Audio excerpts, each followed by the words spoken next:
Apocalypse de Jean, chapitre 18. Après cela, je vis descendre du ciel un autre ange, qui avait une grande autorité, et la terre fut éclairée de sa gloire. Il cria d'une voix forte, disant : Elle est tombée, Babylone la grande. Elle est devenue une habitation de démons, un repère de tout esprit impur, un repère de tout oiseau impur et odieux. Parce que toutes les nations ont bu du vin de la fureur de son impudicité, et que les rois de la terre se sont livrés avec elle à l'impudicité, et que les marchands de la terre se sont enrichis par la puissance de son luxe. Et j'entendis du ciel une autre voix qui disait : Sortez du milieu d'elle, mon peuple, afin que vous ne participiez point à ses péchés, et que vous n'ayez point de part à ses fléaux. Car ses péchés se sont accumulés jusqu'au ciel, et Dieu s'est souvenu de ses iniquités. Payez-la comme elle a payé, et rendez-lui au double selon ses œuvres. Dans la coupe où elle a versé, versez-lui au double.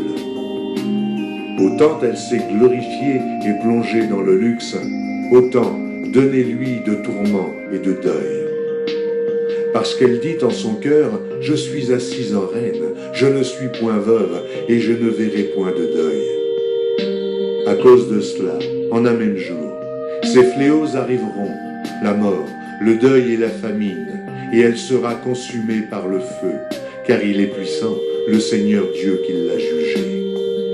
Et tous les rois de la terre qui se sont livrés avec elle à l'impudicité et au luxe pleureront et se lamenteront à cause d'elle, quand ils verront la fumée de son embrasement. Se tenant éloignés dans la crainte de son tourment, ils diront : Malheur, malheur, la grande ville, Babylone, la ville puissante, en une seule heure est venu ton jugement.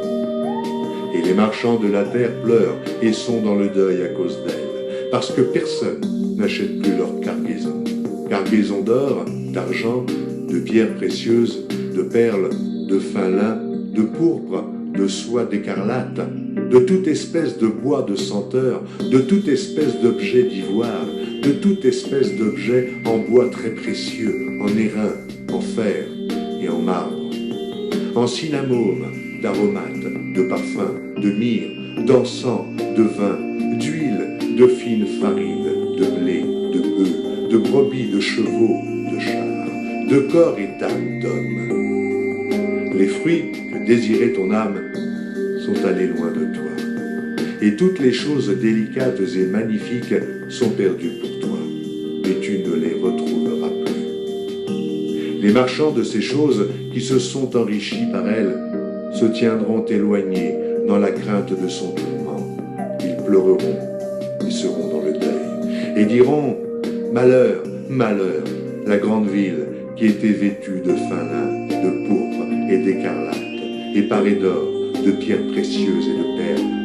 En une seule heure, tant de richesses ont été détruites.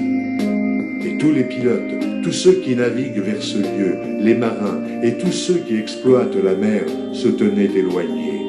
Et ils s'écriaient en voyant la fumée de son embrasement : Quelle ville était semblable à la grande ville. Ils jetaient de la poussière sur leurs têtes, ils pleuraient et ils étaient dans le deuil.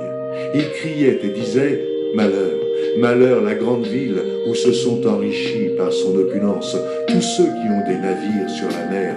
En une seule heure, elle a été détruite. Ciel, réjouis-toi sur elle, et vous les saints, les apôtres et les prophètes, réjouissez-vous aussi, car Dieu vous a fait justice en la jugeant. Alors un ange puissant prit une pierre semblable à une grande meule, et il la jeta dans la mer en disant : Ainsi sera précipitée avec violence Babylone, la grande ville, et elle ne sera plus trouvée. Et l'on n'entendra plus chez toi les sons des joueurs de harpe, des musiciens, des joueurs de flûte et des joueurs de trompette. On ne trouvera plus chez toi aucun artisan d'un métier quelconque. On n'entendra plus chez toi le bruit de la meule. La lumière de la lampe ne brillera plus chez toi, et la voix de l'époux et de l'épouse ne sera plus entendue chez toi.